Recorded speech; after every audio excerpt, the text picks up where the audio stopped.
પેટલાદ શહેરમાં રામનવમીના પવિત્ર પર્વની ભાવભીની ઉજવણી કરવામાં આવી રહી છે.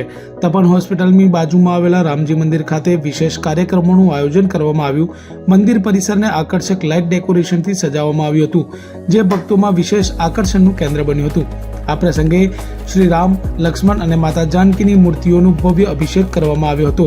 રાજકીય સંસ્કૃત પાઠશાળાના પંડિતજી દ્વારા શાસ્ત્રોક્ત વિધિ અનુસાર મંત્રોચ્ચાર સાથે પૂજા અર્ચના કરવામાં આવી હતી.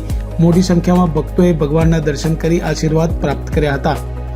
રોજ પેટલાદ નગરમાં ભારતનું અને વિશ્વનું આસ્થાનું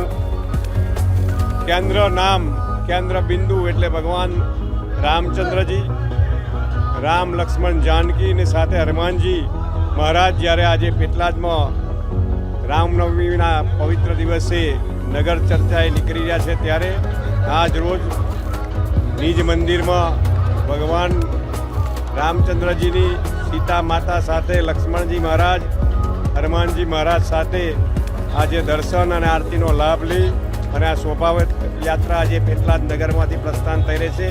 તેમાં સર્વે રામ ભક્તો, સનાતન હિન્દુ સંપ્રદાયના સર્વે સંતો મહંતોની ઉપસ્થિતિમાં આજરોજ ભવ્ય અને દિવ્ય આ નગરયાત્રા ભગવાન રામચંદ્રજીની નીકળી રહી છે. તેમાં આરતી કરવાનો અને ઉપસ્થિત રહેવાનું સૌભાગ્ય પ્રાપ્ત થયું એ બદલ ભગવાનના શ્રી ચરણોમાં વંદન સાથે પંડ્યા, રણછોડજી મંદિર રથયાત્રા કમિટીનો સભ્ય છું, રામ મંદિર કમિટીનો બી સભ્ય છું. આજે 26 તારીખે રામ જન્મોત્સવ થયો છે, તો રામજીને પર અભિષેક કર્યો. 4 વાગે બહુ સાંજે એનો વરઘોડો નીકળે, શોભાયાત્રા નીકળશે અને શોભાયાત્રામાં મોડી સંખ્યામાં બધા હાજર રહે એ સૌને મારી પ્રાર્થના છે. રસુકભાઈ કા પટેલ છે. હું રથયાત્રા કમિટી તથા રામજી મંદિર કમિટીનો સભ્ય છું. આજ રોજ ભગવાન રામ ભગવાનના જન્મ દિવસ નિમિત્તે પેટલાદ નગરની અંદર શોભાયાત્રા ફરવાની છે. તેની અંદર રામજી મંદિરથી રણછોડજી મંદિર, ચાવડી બજાર, દેવકુવા ભાગોળ, મોટાંબા માતા, પટેલ સોડા ફેક્ટરી થઈ, ચોકસી બજાર થઈ, વસંતાકુઈ, લીંબાકુઈ, ગુરુકૃપા જ્વેલર્સ થઈ, ટાઉન હોલ થઈ પરત રામજી મંદિર પરત થશે.